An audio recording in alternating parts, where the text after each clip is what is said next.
नमस्कार। राजस्थान की राजनीति में दादी शब्द पर घमासान मचा हुआ है। पूर्व प्रधानमंत्री इंदिरा गांधी को दादी कहकर संबोधित करने से राजस्थान की सियासत गरमाई हुई है। कांग्रेस के नेता इसे अपमानजनक करार देते हुए भाजपा मंत्री से माफी की मांग कर रहे हैं और अपनी बात मनवाने के लिए राजस्थान विधानसभा में ही धरने पर बैठे हैं। पूरी रात उन्होंने विधानसभा में गुजारी है। वहीं कांग्रेस के इस विरोध पर भाजपा प्रदेश प्रभारी राधा मोहन दास अग्रवाल का बयान सामने आया है, जो इस वक्त सोशल मीडिया पर वायरल हो रहा है। राधा मोहन दास अग्रवाल ने शुक्रवार देर शाम को जयपुर में ये कहा कि दादी शब्द सम्मानित है, बस समस्या एक ही है कि ये शब्द जिससे कांग्रेस को दिक्कत हो रही है। अगर मैं राहुल गांधी होता और मुझे ये शब्द सुनने को मिलता दादी, तो शायद मैं बहुत हर्षित होता। सुनिए क्या कुछ कहा राधा मोहन दास अग्रवाल ने। मुझे नहीं लगता है कि कोई गतिरोध है। मुझे नहीं लगता है कि माननीय अविनाश गहलोत जी ने कोई गलत बात कही है। मैं अगर राहुल गांधी होता और सामान्य बुद्धि संपन्न होता और मेरी दादी को विधानसभा में इतना सम्मान दिया जाता तो मैं कितना हर्षित होता, मैं इसकी कल्पना कर सकता हूँ। अपने हिंदू परिवारों में दादी परिवार की मलकिन होती है। दादाजी भी उससे डरते हैं।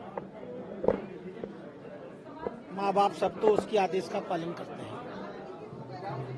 हम सब बड़े हुए हैं दादियों की कहानियां सुन करके।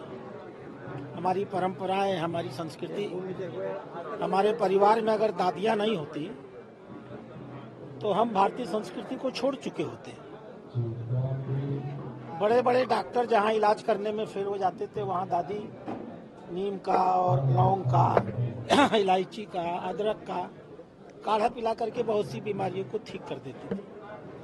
तो दादी तो इस भारतीय समाज का, हिंदू समाज का और हमारे परिवारों का सबसे महत्वपूर्ण और सबसे प्रतिष्ठित पद है। अब एक्चुअली उन लोगों को प्रतिष्ठा की आदत नहीं रह गई, पचती नहीं है प्रतिष्ठा। प्रतिष्ठा को पचाना भी एक बड़ा मुश्किल काम होता है। तो गहलोत जी ने तो उनको प्रतिष्ठा दी है, सम्मान दिया है, दादी कहा है। अगर गहलोत जी उनको दादी कह रहे हैं तो उनके लिए अच्छी बात थी। क्यों नाराज हो गए? तो राजस्थान विधानसभा में पूर्व प्रधानमंत्री इंदिरा गांधी पर की गई टिप्पणी के बाद हंगामा काफी बढ़ गया और हंगामे के बाद कांग्रेस के 6 विधायक, जिसमें गोविंद सिंह डोटासरा और उनके साथ रामकेश मीणा, अमीन कागजी, जाकिर हुसैन, हाकिम अली और संजय कुमार को सदन से निलंबित कर दिया गया।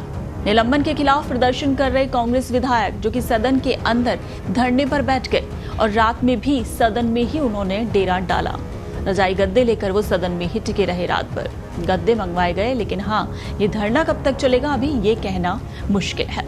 दूसरी ओर प्रदेश में विरोध प्रदर्शन की तैयारी भी शुरू हो गई है। तो विधानसभा में पूरी रात विरोध प्रदर्शन करने के बाद नेता प्रतिपक्ष टीकाराम जूली ने भी आज एक बयान दिया है कि सरकार का चर्चा करने का कोई इरादा नहीं है।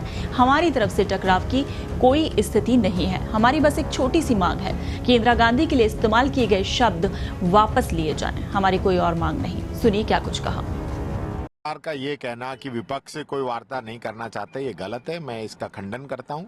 3 मिनिस्टर कल आए, हमने वार्ता का प्रस्ताव रखा। हमारी तरफ से कोई डिमांड नहीं। हम सिर्फ हमारे जो सदस्य जो हैं उनका निलंबन बहाल करने की बात कर रहे हैं और वो शब्द हटाने की बात कर रहे हैं। इसके अलावा हमारी कोई डिमांड नहीं।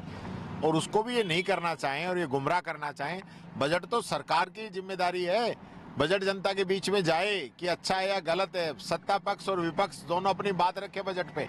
तो ये लोग नहीं चाहते कि बजट जनता के बीच में जाए, क्योंकि इसमें गुमराह किया गया है। लोगों से झूठी घोषणाएं करके वाहवाही लूटने की कोशिश की गई है। वो जनता के सामने आएगी, इसलिए लोग डर रहे हैं। और सरकार के मंत्री चला के बार बार विघन पैदा कर रहे हैं, न कि विपक्ष कर रहा है। तो विधानसभा में हुए घटनाक्रम और पूर्व प्रधानमंत्री इंदिरा गांधी पर की गई टिप्पणी के खिलाफ कांग्रेस ने राज्यव्यापी प्रदर्शन का भी ऐलान किया है। कांग्रेस प्रदेश नेतृत्व ने सभी जिला मुख्यालयों पर आज विरोध प्रदर्शन करने के निर्देश दिए। कांग्रेस का कहना है कि इंदिरा गांधी का अपमान और विपक्षी विधायकों का निलंबन लोकतंत्र की हत्या है, जिसके खिलाफ वो सड़कों पर उतरेंगे।